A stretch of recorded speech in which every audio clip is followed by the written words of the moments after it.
Hello friends, welcome to current with Kishan sir. ઘણા time પછી મળ્યા છે. જુનિયર ક્લાર્કની એક્ઝામ પૂરી થઈ ગઈ. હવે આવનારા સમયમાં તમારી ટેટની એક્ઝામ છે, ટેટ 1 અને ટેટ 2, અને એના પછી 7 મે તમારી તલાટીની એક્ઝામ છે. ઓકે, તો તારીખ બદલાઈ ગઈ છે. હવે જે 30 એપ્રિલના રોજ જે તલાટીની એક્ઝામ લેવાની હતી એ હવે 7 મેના રોજ આયોજિત થવાની છે. આઈ હોપ સો તમને ન્યૂઝ મળી ગયા હશે. ઓકે, તો જો એક્ઝામ છે તો એક્ઝામના 15 દિવસ પહેલાનું આપણે કરંટ અફેર્સ કરવાનું હોય છે. તો ટેટ 1 માટે તો મેં તમને કહી દીધું છે કે ટેટ 1 ની એક્ઝામ છે 16 તારીખ છે, તો તમારે 30 માર્ચ, ઓકે, 30-31 માર્ચ સુધીનું તમારે કરંટ અફેર્સ કરવાનું રહેશે. હવે તમારી ટેટ 2 ની એક્ઝામ આવી રહી છે પાછળ, અને એના પછી તલાટીની એક્ઝામ આવી રહી છે, તો એના 15 દિવસ પહેલાનું તમારે કરંટ અફેર્સ કરવું પડે. તો આજના લેક્ચરની અંદર આપણે 1 થી લઈને 7 એપ્રિલ સુધીનું સંપૂર્ણ કરંટ અફેર્સ જોઈશું. એના પછી હું 15 તારીખે એક બીજો વિડીયો બનાવીશ જેની અંદર 8 થી લઈને 15 તારીખ સુધીનું આપણે સંપૂર્ણ કરંટ અફેર્સ જોઈશું. એટલે 1 થી લઈને 15 એપ્રિલ સુધીનું તમારું કરંટ અફેર્સ કમ્પ્લીટ થઈ જાય, જે તમારી આવનારી એક્ઝામ છે, તલાટીની એક્ઝામ છે, એમાં પણ કામમાં લાગશે. ટેટ 2 ની એક્ઝામ છે એની અંદર પણ કામમાં લાગશે. બીજી વસ્તુ કે આ જે હું કરંટ અફેર્સ ચલાવું છું એની અંદર એજ ઓફ નાઉ મેં ગુજરાતનું કરંટ અફેર્સ ઇન્ક્લુડ નથી કર્યું. એનો હું અલગથી વિડીયો બનાવીશ કે આપણે જે એપ્રિલ મહિનો છે એપ્રિલ મહિનાના આપણે 15 દિવસ કે 20 દિવસનું આપણે શું જોઈશું, તો ગુજરાતનું કરંટ અફેર્સ જોઈશું. એ તમારી ટેટ 2 ની એક્ઝામ છે એના પહેલા એનો વિડીયો આવી જશે, તો એના પહેલા હું એક વિડીયો બનાવી દઈશ જેની અંદર એપ્રિલ મહિનામાં જેટલું પણ ગુજરાતનું કરંટ અફેર્સ બન્યું હશે એ હું એની અંદર કવર કરાવી દઈશ. ક્લિયર? બીજી વસ્તુ કે હું એક જીકે ની સિરીઝ સ્ટાર્ટ કરવા જઈ રહ્યો છું, જે તમારી તલાટીની એક્ઝામ આવે છે એની અંદર તમને બહુ જ કામમાં લાગવાની છે. તમારી જે ટેટ 2 ની એક્ઝામ આવે છે એની અંદર પણ તમને બહુ જ કામમાં લાગશે. તો આપણું સાથે સાથે જનરલ સાયન્સ છે એ પણ સ્ટાર્ટ કરી દઈશું. જેટલું પતે એ આપણે પતાવવાનું ટ્રાય કરીશું તલાટી એક્ઝામ પહેલા ટેટ 2 ની એક્ઝામ પહેલા અને જીકે ની એક સિરીઝ સ્ટાર્ટ કરીશું આ યુટ્યુબ ચેનલની અંદર, જેથી તમારું જે જીકે છે એ થોડું પરફેક્ટ થાય. ઓકે, મેં જોયું છે કે જુનિયર ક્લાર્કની એક્ઝામ જઈ તો એની અંદર કઈ ટાઈપનું પેટર્ન છે એ રાખવામાં આવી છે, તો એ પેટર્નને હું સારી રીતના સમજ્યો છું. હવે એ પેટર્ન ઉપર થોડું આપણે કામ કરીશું. જીકેના જે પ્રશ્નો છે જે એક્ઝામની અંદર પૂછાઈ જાય એવા હોય છે, જે પૂછાઈ જવાની શક્યતા હોય છે, એ ટાઈપના હું જીકેના ક્વેશ્ચન, જીકેના જે ટોપિક છે એ લેતો આવીશ. ઓકે, તો આના ઉપર જ એ સિરીઝ છે એને કન્ટિન્યુઅસ કરીશું, અને જે કરંટ ટોપિક છે જે બાકી રહી ગયા છે એ બધા તો આવતા જ રહેશે. ઓલરેડી મેં કરંટ ટોપિક તો કરાવે છે, હજુ થોડા બાકી છે જે આપણે તલાટી એક્ઝામ પહેલા ટેટ 2 ની એક્ઝામ પહેલા કવર કરી લઈશું. બીજી વસ્તુ, ટેટ 1 અને ટેટ 2 માટે મેં ઓલરેડી શિક્ષણને લગતું, એજ્યુકેશનને લગતું કરંટ અફેર્સ બનાવેલું છે, તો આઈ હોપ સો તમે વિડીયો જોઈ લીધો હશે. ન જોયો હોય તો ખાસ કરીને જોઈ લેજો. અને આ આપણી નવી યુટ્યુબ ચેનલ છે, આને જો સબસ્ક્રાઇબ ન કરી હોય તો સબસ્ક્રાઇબ કરી લેજો, કારણ કે કરંટ ટોપિક, કરંટ અફેર્સ અને બીજી બધી કરંટને લગતી, જીકેને લગતી જે વસ્તુઓ છે એ આ યુટ્યુબ ચેનલ ઉપર તમને જોવા મળશે. ઓકે, તો વિધાઉટ એની ટાઈમ વેસ્ટ શરૂઆત કરી દઈએ છીએ 1 તારીખથી લઈને 7 એપ્રિલ સુધીનું સંપૂર્ણ કરંટ અફેર્સ. એના પછી બીજો પાર્ટ આવશે જેમાં 8 થી લઈને 15 તારીખ, 15 તારીખે જ આવી જશે, તો 8 થી લઈને 15 તારીખ સુધીનું આપણે કરંટ અફેર્સ જોઈ લઈશું. એટલે અડધા મહિનાનું આપણા કરંટ અફેર્સ પૂરું થઈ જાય. ચલો, સૌથી પહેલો જ ક્વેશ્ચન, હાલમાં કયો દેશ એસસીઓ એટલે કે સંઘાઈ કોર્પોરેશન ઓર્ગેનાઇઝેશનમાં સામેલ થવાની ઘોષણા કરી છે? તો આન્સર આવશે સાઉદી અરબ. હવે જો સાઉદી અરબે ઘોષણા કરી દીધી છે કે એ એસસીઓ ની અંદર સામેલ થશે, પરંતુ હજુ ફાઇનલ નથી, જસ્ટ એવી ઘોષણા કરી છે. જ્યારે ફાઇનલ થઈ જશે ત્યારે પણ હું આનો એક ન્યૂઝ લાવીને આપી દઈશ. તો રિસેન્ટલી સાઉદી અરબ દ્વારા જે એસસીઓ જે સંગઠન છે, સંઘાઈ કોર્પોરેશન ઓર્ગેનાઇઝેશન કહેવામાં આવે છે, એની અંદર ઓકે સદસ્ય બનવાની ઘોષણા કરી દીધી છે. સાઉદી અરબ એસસીઓ ની બેઠક અને ગતિવિધિઓમાં ભાગ લેશે, પરંતુ સંગઠનનો પૂર્ણ સદસ્ય નહીં રહે એવી પણ એને ઘોષણા કરી છે કે એસસીઓ ની જે બેઠકો થશે એમાં આમંત્રિત કરવામાં આવશે, એ પાર્ટિસિપેટ કરશે. પછી જે ગતિવિધિઓ છે, જે નિર્ણય લેવાનો છે, તો એની અંદર પણ એ ભાગ લેશે, પરંતુ એને સાઉદી અરેબિયા એવું કીધું છે કે પૂર્ણ રૂપથી સદસ્ય બનશે નહીં. ઓકે, આંશિક રૂપથી સદસ્ય બનશે. તો એજ ઓફ નાઉ તો ન્યૂઝ આવા આવ્યા છે. ઓકે, એના પછી કંઈક આગળ ગતિવિધિ થશે તો એના પછી હું આગળ એક ક્વેશ્ચન છે આ ટાઈપનો લેતો આવીશ. એસસીઓ ની વાત કરીએ તો સંઘાઈ કોર્પોરેશન ઓર્ગેનાઇઝેશનની સ્થાપના ઓકે 2001 માં થઈ હતી.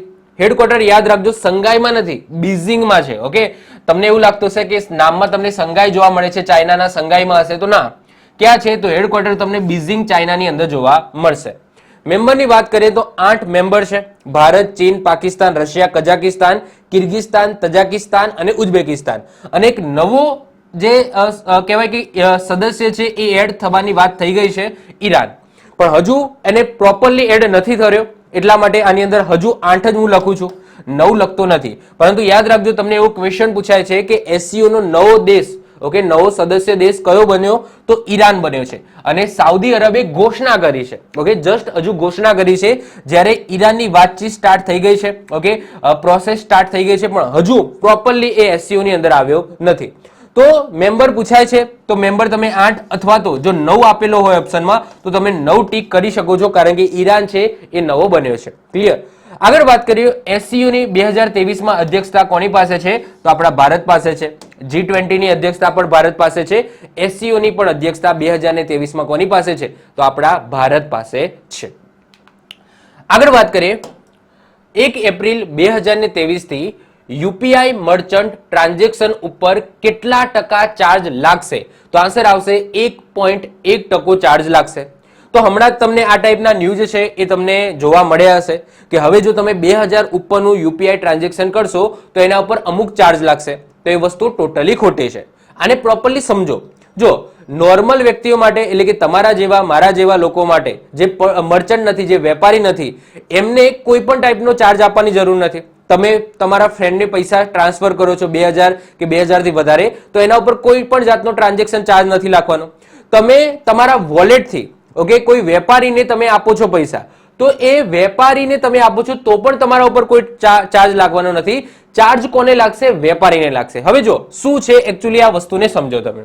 સૌથી પહેલા તો જો તમે નોર્મલ છો, વ્યક્તિ છો, ઓકે, નોર્મલ વ્યક્તિ છો, તમે તમારા ફ્રેન્ડને પૈસા ટ્રાન્સફર કરો છો, તમારા મિત્રને પૈસા ટ્રાન્સફર કરો છો, તો એના ઉપર કોઈ ચાર્જ નહીં લખે. તમે કોઈ વેપારીને, કોઈ દુકાનદારને પૈસા ટ્રાન્સફર કરો છો 2000, 2000 થી વધારે, 5000, 10000, ગમે એટલા યુપીઆઈ થી, તો તમારા ઉપર કોઈ પણ ટાઈપનો ટ્રાન્ઝેક્શન ચાર્જ લાગશે નહીં. હવે ટ્રાન્ઝેક્શન ચાર્જ કોને લાગશે? તો જો ટ્રાન્ઝેક્શન ચાર્જ છે ને એ વેપારીને લાગશે. હવે વેપારી કોને ચૂકવશે? તો એના બેંક ખાતાને ચૂકવશે. બેંક ખાતાને ચૂકવશે. આની અંદર સરકારની અંદર કોઈ ભાગ નથી. જો આ સરકારને પૈસા નથી મળવાના, આ પૈસા કોને મળશે? તો જે મર્ચન્ટની બેંક હશે એ બેંકને પૈસા મળશે. અને કોણ આપશે? તો મર્ચન્ટ આપશે, એટલે કે વેપારી આપશે. ક્લિયર? અને યાદ રાખજો, અને આની અંદર પણ એક ક્રાઇટેરિયા છે કે 2000 રૂપિયા ઉપરનું જો ટ્રાન્ઝેક્શન થાય તો જ મર્ચન્ટને આ પેમેન્ટનો આ ટ્રાન્ઝેક્શન ચાર્જ આપવાનો છે. બીજી વસ્તુ કે આની અંદર એક વોલેટ છે. વોલેટ એટલે તમે સમજો છો ને, વોલેટનો મતલબ થાય કે યુપીઆઈ તમે કરો છો, જેમ કે પેટીએમ તમે યુઝ કરો છો તો પેટીએમ વોલેટ હોય છે, ઓકે, તો એ તમે વોલેટમાંથી કરો છો અથવા તો કોઈ કાર્ડ દ્વારા કરો છો તો જ આના ઉપર આ ચાર્જ લાગશે. તો ઘણા બધા ક્રાઇટેરિયા છે. તો સૌથી પહેલા તો એ તમારે યાદ રાખવાનું છે કે તમારા ઉપર કોઈ પણ જાતનો ટ્રાન્ઝેક્શન ચાર્જ નથી લાગવાનો. ચાર્જ લાગવાનો છે મર્ચન્ટને. અને મર્ચન્ટને પણ ક્યારે લાગશે? જ્યારે 2000 પ્લસનું, ઓકે, ટ્રાન્ઝેક્શન થશે તો, ઓકે, જે વોલેટ અથવા તો કાર્ડથી થશે તો, ઓકે. અને કોને ચાર્જ આપવાનો છે? તો મર્ચન્ટ પોતાની બેંકને આ ચાર્જ આપશે. ક્લિયર? ક્લિયર? તો આ વસ્તુ તમને ખબર હોવી જોઈએ. 1.1% નો ચાર્જ લાગવાનો છે. અને આ ક્રાઇટેરિયા 2000 પ્લસ, ઓકે, એના રૂપિયા હોય તો જ આ ચાર્જ લાગવાનો છે. અને કોણ ભુગતાન એનું કોણ કરશે? મર્ચન્ટ કરશે. અને કોને મળશે? મર્ચન્ટની બેંકને મળશે. ચલો આગળ વાત કરીએ. હાલમાં પ્રથમ ઇન્ટરનેશનલ ઝીરો વેસ્ટ ડે ક્યારે મનાવવામાં આવ્યો? તો 30 માર્ચે મનાવવામાં આવ્યો. ક્યારે મનાવવામાં આવ્યો? 30 માર્ચ. કયો દિવસ? International zero waste day. Okay. Theme શું રાખવામાં આવી? થીમ રાખવામાં આવી achieving sustainable and environmentally sound practices of minimizing and managing waste. ફરીથી રિપીટ કરું છું. Achieving sustainable and environmentally sound practices of minimizing and management waste. જ્યારે આંતરરાષ્ટ્રીય ઈ વેસ્ટ દિવસ ક્યારે મનાવવામાં આવે છે? તો યાદ રાખજો 14 ઓક્ટોબરના રોજ મનાવવામાં આવે છે. ક્લિયર? તો યાદ રાખજો international zero waste day, okay, એ 30 માર્ચે મનાવે છે. જ્યારે ઇન્ટરનેશનલ ઈ વેસ્ટ ડે એ ક્યારે મનાવે છે? તો 14 ઓક્ટોબરે મનાવે છે. ઓકે, ચલો આગળ વાત કરીએ. હાલમાં કયા રાજ્યની કાંગડા ચાને જીઆઈ ટેગ મળ્યો? તો હિમાચલ પ્રદેશ. તો હિમાચલ પ્રદેશની ચા છે કાંગડા ચા, ઓકે, પ્રકાર છે કાંગડા ચા. તો એને રિસેન્ટલી જીઆઈ ટેગ મળ્યો છે. સીએમ કોણ છે હિમાચલ પ્રદેશના? તો સુખવિંદરસિંહ સુક્ખુ છે. ગવર્નર કોણ છે? તો ગવર્નર છે શિવ પ્રતાપ શુક્લા. કોણ છે? શિવ પ્રતાપ શુક્લા છે. તો વેરી ઇમ્પોર્ટન્ટ છે, યાદ રાખજો. જીઆઈ નો મતલબ શું થાય? Geographical indication. શું થશે? Geographical indication. કોઈ વસ્તુને જીઆઈ ટેગ મળે છે તો એનું ઇન્ટરનેશનલ લેવલે એની નામના વધે છે. સાથે સાથે એને સિક્યુરિટી પણ મળે છે ગવર્મેન્ટ તરફથી. ઓકે, તો GI tag I hope so તમને ખ્યાલ આવી ગયો હશે. આના ઉપર હું એક ડેડિકેટેડ કરંટ ટોપિક લેતો આવીશ જીઆઈ ટેગ ઉપર. ઓકે, મને યાદ છે કે કયા કયા ટોપિક બાકી છે કરંટ ટોપિક લાવવાના છે. એક તો જીઆઈ ટેગ ઉપર કરંટ ટોપિક લાવવાનો છું, પછી રિસેન્ટલી નિધન થયા છે અમુક લોકોના, એના ઉપર પણ કરંટ ટોપિક આવી જશે. ઓકે, ટેટ 2 પહેલા ટ્રાય કરીશ, લાવી દઈશ, અથવા તો તલાટી પહેલા તો આવવાનો જ છે. હાલમાં ટેક્સાસ યુનિવર્સિટી દ્વારા કોને લાઈફ ટાઈમ એચિવમેન્ટ એવોર્ડથી સન્માનિત કર્યા? તો આન્સર આવશે નવીન જિંદલ. નવીન જિંદલ કોણ છે? તો નવીન જિંદલ એ જિંદલ સ્ટીલ અને પાવરના ચેરમેન છે. પછી આગળ આપણે કરંટ અફેર્સ જોઈ ગયા હતા સજ્જન જિંદલને લઈને. તો સજ્જન જિંદલ જે JSW ગ્રુપના CMD છે, જેમને એન્ટરપ્રેન્યોર ઓફ ધ યરનો એવોર્ડ મળ્યો હતો. તો આ પણ ઇમ્પોર્ટન્ટ છે, યાદ રાખજો. તો રિસેન્ટલી જે નવીન જિંદલ છે, જે જિંદલ સ્ટીલ અને પાવરના ચેરમેન છે, એમને લાઈફ ટાઈમ એચિવમેન્ટ એવોર્ડથી સન્માનિત કરવામાં આવ્યા છે ટેક્સાસ યુનિવર્સિટી દ્વારા. તો આ પણ વેરી ઇમ્પોર્ટન્ટ છે, યાદ રાખીશું. આગળ વાત કરીએ, હાલમાં સ્ટાર પોર્ટ્સના બ્રાન્ડ એમ્બેસેડર કોણ બન્યા? તો star ports I hope so channel તમને ખબર જ હશે. તો આ ચેનલના બ્રાન્ડ એમ્બેસેડર કોણ બન્યા છે? તો રણવીર સિંહ બન્યા છે. હવે જીઓ સિનેમા ખાસ યાદ રાખજો. કેમ? કારણ કે રિસેન્ટલી આઈપીએલ ચાલે છે અને આઈપીએલ છે એ જીઓ સિનેમા ઉપર આવવાની છે, એટલે કે અત્યારે ચાલુ છે, જીઓ સિનેમા ઉપર આવે છે અને આ એકદમ ફ્રી રાખી છે મુકેશભાઈ અંબાણી દ્વારા. તો જીઓ સિનેમાના બ્રાન્ડ એમ્બેસેડર કોણ છે? તો યાદ રાખજો સૂર્યકુમાર યાદવ છે. ઓકે, બધા ઓળખતા જ હશો, ક્રિકેટર છે. તો સૂર્યકુમાર યાદવ, જેમને જીઓ સિનેમાના બ્રાન્ડ એમ્બેસેડર બનાવવામાં આવે છે. અને સ્ટાર પોર્ટ્સ, તો આ સ્ટાર પોર્ટ્સ છે એના બ્રાન્ડ એમ્બેસેડર કોણ છે? તો રણવીર સિંહ છે. બીજી વસ્તુ, આઈપીએલ છે એ ટીવીમાં એના રાઇટ્સ કોના પાસે છે? તો સ્ટાર પોર્ટ્સ ઉપર છે. મતલબ કે જો તમારે ટીવીમાં આઈપીએલ જોવી હોય તો જીઓ સિનેમામાં નહીં દેખાય. ઓકે, જો તમારી પાસે ચેનલ હશે તો એ તમે સ્ટાર પોર્ટ્સ ઉપર જોઈ શકશો. પરંતુ ઓટીટી પ્લેટફોર્મની વાત કરીએ કે કયા ઓટીટી પ્લેટફોર્મ ઉપર તમે આઈપીએલ 2023 જોઈ શકો છો, તો એ છે જીઓ સિનેમા ઉપર. બીજી વસ્તુ કે જે આઈપીએલ છે, આઈપીએલ ના ટાઇટલ સ્પોન્સર કોણ છે? તો ટાટા છે. ઓકે, ટાટા, ક્લિયર, ખબર હોવી જોઈએ. ટાટા આઈપીએલ એવું બોલાય છે. આગળ વાત કરીએ, હાલમાં ભારત ડાયનેમિક્સ લિમિટેડ એટલે કે BDL દ્વારા fire and forget man portable anti tank guided મિસાઇલનું સફળ પરીક્ષણ કર્યું. એનું નામ શું છે? તો એનું નામ છે અમોઘા 3. ઓકે, અમોઘા 3 છે, વેરી ઇમ્પોર્ટન્ટ છે, યાદ રાખીશું. ફરીથી રિપીટ કરું છું, રિસેન્ટલી ભારત ડાયનેમિક્સ લિમિટેડ દ્વારા fire and forget, okay, fire and forget man portable anti tank guided મિસાઇલનું સફળ પરીક્ષણ કરવામાં આવ્યું. એનું નામ છે અમોઘા 3. કેટલી રેન્જ છે? તો રેન્જ છે 200 થી લઈને 250 મીટરની.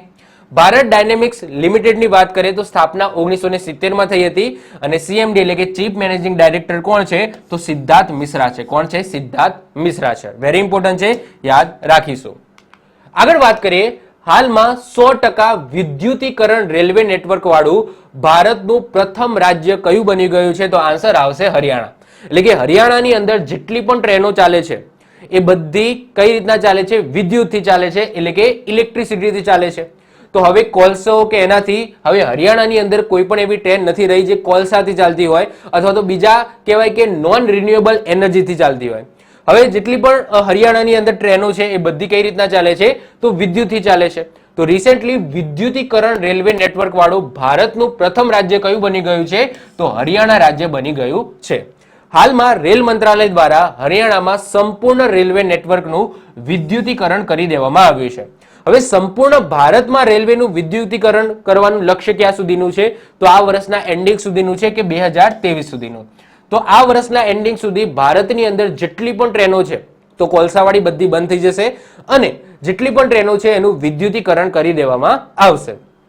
રેલવેનું કાર્બન ન્યુટ્રલ થવાનું લક્ષ્ય ક્યાં સુધીનું છે? તો 2030 સુધીનું છે. યાદ રાખજો કે રેલવે કાર્બન ન્યુટ્રલ ક્યાં સુધી થઈ જશે? 2030. કાર્બન ન્યુટ્રલનો મતલબ શું થાય? કે રેલવે દ્વારા જેટલું પણ કાર્બન ડાયોક્સાઇડનું ઉત્સર્જન કરવામાં આવે છે સામે રેલવે જ ઓકે એનું શું કરી નાખશે? શોષણ કરી નાખશે, જેનાથી કાર્બન ન્યુટ્રલ બની જવાશે. ભારતનું કાર્બન ન્યુટ્રલ થવાનું લક્ષ્ય ક્યાં સુધીનું છે? તો યાદ રાખજો 2070 સુધીનું છે. રેલવેનું પૂછાય તો 2030 સુધીનું છે, જ્યારે ભારતનું પૂછાય તો 2070 સુધીનું છે. આ બાજુ વાત કરીએ તો હમણાં જ દુનિયાનું સૌથી લાંબુ રેલવે પ્લેટફોર્મ આપણા ભારતની અંદર ઓકે બનાવવામાં આવ્યું છે. કયું છે? તો કર્ણાટકના હુબલીમાં બનાવવામાં આવ્યું છે. તો યાદ રાખજો કર્ણાટકના હુબલીમાં દુનિયાનું સૌથી લાંબુ રેલવે પ્લેટફોર્મ બનાવવામાં આવ્યું છે. લંબાઈ કેટલી છે? 1507 મીટર છે, એટલે સમજી શકો 1.5 કિલોમીટર તમે કહી શકો છો. તો 1507 મીટર લાંબુ એ રેલવે પ્લેટફોર્મ છે. અને તમને ખબર છે કે ભારતે પોતાની હાઇડ્રોજન ટ્રેન છે એ હાઇડ્રોજન ટ્રેનનું પરીક્ષણ કરી દીધું છે. ઓકે, ટેસ્ટિંગ કરી નાખ્યું છે. હવે થોડા સમયમાં ઓકે બધા માટે ઓપન પણ થઈ જશે. તો નામ શું રાખવામાં આવ્યું છે? યાદ રાખજો, વંદે મેટ્રો. ઓકે, વંદે ભારત એ અલગ છે ટ્રેન પાસે. ઓકે, વંદે ભારત અલગ છે, જેને T80 ના નામે પણ ઓળખવામાં આવે છે. આ છે વંદે મેટ્રો, જે ભારતની હાઇડ્રોજન ટ્રેન હશે. ક્લિયર? ભારતની હાઇડ્રોજન ટ્રેન હશે. આગળ વાત કરીએ, માર્ચ 2023માં દિલ્હી આંતરરાષ્ટ્રીય ઓપન શતરંજનો ખિતાબ કોના દ્વારા જીતવામાં આવ્યો? તો અરવિંદ ચિદમ્બરમ દ્વારા જીતવામાં આવ્યો છે. તો રિસેન્ટલી દિલ્હીની અંદર આયોજિત આંતરરાષ્ટ્રીય ઓપન શતરંજનો ખિતાબ કોને જીતી લીધો છે? તો અરવિંદ ચિદમ્બરમ દ્વારા જીતી લેવામાં આવ્યો છે. હાલમાં એશિયાઈ ચેસ ફેડરેશન દ્વારા કોને વર્ષના સર્વશ્રેષ્ઠ ખેલાડી તરીકે ચૂન્યા હતા? તો હમણાં આપણે જોઈ ગયા હતા ફેબ્રુઆરી 2023 નો જ ક્વેશ્ચન છે. તો ડી ગુકેશ. તો ડી ગુકેશને એશિયાઈ ચેસ ફેડરેશન દ્વારા વર્ષના સર્વશ્રેષ્ઠ ખેલાડી તરીકે ચૂન્યા હતા. જ્યારે આર બી રમેશને સર્વશ્રેષ્ઠ પુરુષ કોચ અને અભિજીત કુટેને સર્વશ્રેષ્ઠ મહિલા કોચ તરીકે ચૂન્યા હતા. ચેસ દિવસ ક્યારે મનાવવામાં આવે છે? તો 20 જુલાઈએ મનાવવામાં આવે છે. આપણા પ્રથમ ચેસ ગ્રાન્ડ માસ્ટર કોણ હતા? તો બધાને ખબર હોવી જોઈએ કોણ હતા. ઓકે, કોણ હતા? વિશ્વનાથ આનંદ હતા. કોણ હતા? વિશ્વનાથ આનંદ હતા, જેમને પહેલું જ ઓકે 1991-92 ની અંદર પહેલો કહેવાય કે એ વખતે તો નામ શું હતું? રાજીવ ગાંધી ખેલ રત્ન પુરસ્કાર હતું. અત્યારે નામ ચેન્જ થઈ ગયું છે, મેજર ધ્યાનચંદ ખેલ રત્ન પુરસ્કાર થઈ ગયું હતું. તો એ મળ્યું છે, જેની અંદર 25 લાખ રૂપિયા આપવામાં આવે છે. અને 2022માં આજે મેજર ધ્યાનચંદ ખેલ રત્ન પુરસ્કાર કોને આપવામાં આવ્યો હતો? તો અજંતા શરદ કમલને આપવામાં આવ્યો હતો, જે ટેબલ ટેનિસ સાથે સંકળાયેલા છે. આ બધા ઇન્ફોર્મેશન તમને ખબર હોવી જોઈએ. ક્લિયર? ચલો આગળ વાત કરીએ છીએ. ચલો, હાલમાં કઈ બેંક દ્વારા ભારતની પ્રથમ pocket size swipe machine MicroPay launch કરી? તો આન્સર આવશે એક્સિસ બેંક. જો એક્સિસ બેંકે આ ટાઈપનું ઓકે એક સ્વાઇપ મશીન છે એ લોન્ચ કરી છે. સ્વાઇપ મશીન એટલે તમે આઈ હોપ છો તમે મોલ કે એની અંદર જતા હશો અથવા તો કોઈ દુકાનની અંદર જતા હશો તો તમે ડેબિટ કાર્ડ કે ક્રેડિટ કાર્ડ તમારું સ્વાઇપ કરો છો. ઓકે, તો એ મશીન તમે જુઓ કે આટલું મોટું મશીન હોય છે. ઓકે, અંદાજિત આટલું મોટું મશીન હોય છે. તો એક્સિસ બેંક દ્વારા એ સ્વાઇપ મશીન આવડું બનાવવામાં આવ્યું. ઓકે, નાનું એવું. તો પોકેટ સાઇઝનું છે, તો પોકેટ સાઇઝનું સ્વાઇપ મશીન બનાવવામાં આવ્યું છે. નામ આપવામાં આવ્યું છે માઇક્રોપે. શું રાખવામાં આવ્યું છે? માઇક્રોપે. અને કઈ બેંક દ્વારા લોન્ચ કરવામાં આવ્યું છે? તો એક્સિસ બેંક દ્વારા લોન્ચ કરવામાં આવ્યું છે. તો હાલમાં એક્સિસ બેંક દ્વારા ડિજિટલ પેમેન્ટ માટે પિન ઓન મોબાઈલ ટેકનિક પર આધારિત ભારતની પ્રથમ pocket size swipe machine MicroPay launch કરી છે. તો વેરી ઇમ્પોર્ટન્ટ છે, યાદ રાખીશું.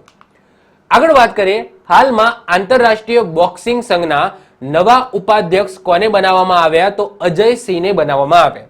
તો એ જોઈ શકો છો, આ છે અજયસિંહ, જેમને રિસેન્ટલી આંતરરાષ્ટ્રીય બોક્સિંગ સંઘના નવા ઉપાધ્યક્ષ બનાવવામાં આવ્યા છે. તો તમને ખબર જ હશે કે અજયસિંહ છે એ ભારતીય બોક્સિંગ સંઘના પ્રમુખ છે. તો યાદ રાખજો, કન્ફ્યુઝ ના થતા, અજયસિંહ છે એ ભારતીય બોક્સિંગ સંઘના પ્રમુખ છે. આ જ પ્રમુખ આપણે ભારતનું જે બોક્સિંગ સંઘ છે એના પ્રમુખ છે, જેમને આંતરરાષ્ટ્રીય બોક્સિંગ સંઘના શું બનાવવામાં આવે છે? ઉપાધ્યક્ષ બનાવવામાં આવે છે. તો કન્ફ્યુઝ ના થતા, ભારતીય બોક્સિંગ સંઘના પ્રમુખ અજયસિંહને આંતરરાષ્ટ્રીય બોક્સિંગ સંઘના ઉપાધ્યક્ષ બનાવવામાં આવ્યા છે. હેડક્વાર્ટર ક્યાં આવેલું છે આંતરરાષ્ટ્રીય બોક્સિંગ સંઘનું? તો લુસેન, સ્વિટ્ઝરલેન્ડની અંદર આવેલું છે. મહિલા વિશ્વ બોક્સિંગ ચેમ્પિયનશિપ 2023 નું આયોજન ક્યાં થયું? તો ભારતની અંદર થયું, જેની અંદર આપણે 4 ગોલ્ડ મેડલ જીત્યા છે. હવે 4 ગોલ્ડ મેડલ કોણ લાવ્યું? તો લવલીના બોર્ગોહેન લાવ્યા, પછી નિખત ઝરીન લાવ્યા, સ્વીતિ બુરા લાવ્યા અને નીતુ ગનગસ લાવ્યા. તો આ 4 મહિલા બોક્સર દ્વારા ઓકે ભારત માટે ગોલ્ડ મેડલ જીતવામાં આવ્યો છે રિસેન્ટલી આયોજિત મહિલા વિશ્વ બોક્સિંગ ચેમ્પિયનશિપ 2023માં. બ્રાન્ડ એમ્બેસેડર કોને બનાવવામાં આવ્યા હતા? તો મેરી કોમ અને ફરહાન અખ્તરને બનાવવામાં આવ્યા હતા. એ પણ તમને ખબર હોવી જોઈએ. ક્લિયર? ચલો આગળ વાત કરીએ. હાલમાં international transgender day of visibility ક્યારે મનાવવામાં આવ્યો? તો 31 માર્ચે મનાવવામાં આવ્યો, જેની શરૂઆત 2009માં થઈ હતી. તો યાદ રાખજો, recently international transgender day of visibility ક્યારે મનાવવામાં આવ્યો છે? તો 31 માર્ચે મનાવવામાં આવ્યો છે.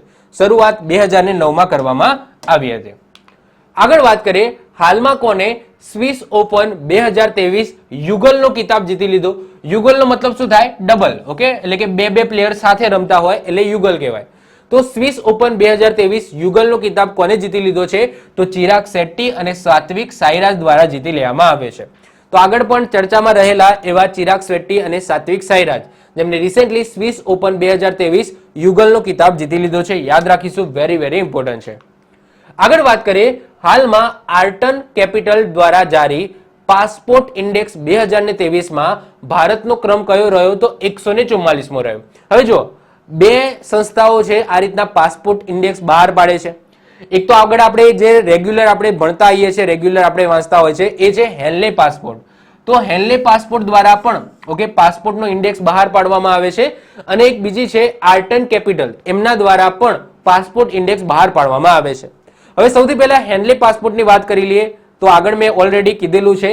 તો હેનલે પાસપોર્ટ ઇન્ડેક્સ 2023 એનું Q1, જો આ જે ઇન્ડેક્સ છે એ ક્વાર્ટરલી આપવામાં આવે છે. ક્વાર્ટરલી નો મતલબ શું થાય?